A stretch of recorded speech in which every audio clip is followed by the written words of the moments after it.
Hello guys, ఎలా ఉన్నారు? ఈ సండే నేను యాక్చువల్లీ మెదర్ చర్చ్ వెళ్ళాను. హైదరాబాద్ నుండి ఆల్మోస్ట్ 133 km ఉంటుంది.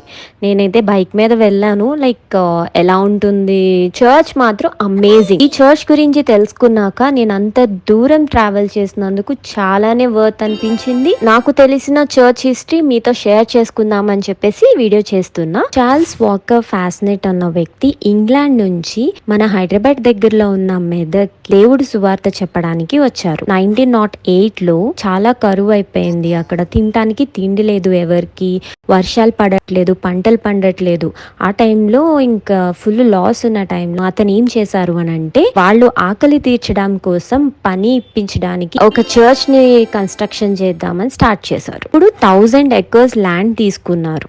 ఇంగ్లాండ్ కి వెళ్ళి బ్రాడ్షా అన్న వ్యక్తి ఇంజనీర్ అన్నమాట, అతని దగ్గరికి వెళ్ళి 200 డిజైన్స్ తీసుకొచ్చారు. ఇప్పుడు ఈ 200 లో ఏం సెలెక్ట్ చేయాలో అతనికి అర్థం కాలేదు. ఎక్కడైతే చర్చ్ నిర్మిస్తున్నారో ఆ కొండపైనకి వెళ్ళి అన్ని పెట్టి దేవుడికి ప్రార్థన చేయడం స్టార్ట్ చేసిన తర్వాత అన్ని పేపర్స్ ఎగిరిపోయినాయి, ఒక డిజైన్ పేపర్ మాత్రం ఉండిపోయింది. ఇదే డిజైన్ కన్స్ట్రక్ట్ చేయాలి అని చెప్పి నిజాం దగ్గర నుంచి పర్మిషన్ తీసుకుందాం అని అనుకుంటే, బట్ మన హైదరాబాద్ లో చార్మినార్ 175 feet హైట్ ఉంటుంది, అంటే అడుగులు ఉంటుంది. దానికన్నా పెద్దగా కట్టకూడదు అని చెప్పి 173 అడుగులతో స్టార్ట్ చేశారు. ఈ చర్చ్ వచ్చేసి 173 అడుగులు ఉంటుంది. డిస్టెన్స్ 100 feet వెడల్పు, విడ్త్ 200 feet పొడవు, హైట్ ఉంటుంది. స్టోన్ తో అండ్ డంగు సున్నంతో కన్స్ట్రక్ట్ చేశారు. లోపల ఫ్లోరింగ్ ఏ సీజన్ లో అయినా చాలా కూల్ గా ఉంటుంది అండ్ స్టెప్స్ సౌండ్స్ కూడా రాకుండా ఉండేలాగా కన్స్ట్రక్ట్ చేశారనమాట.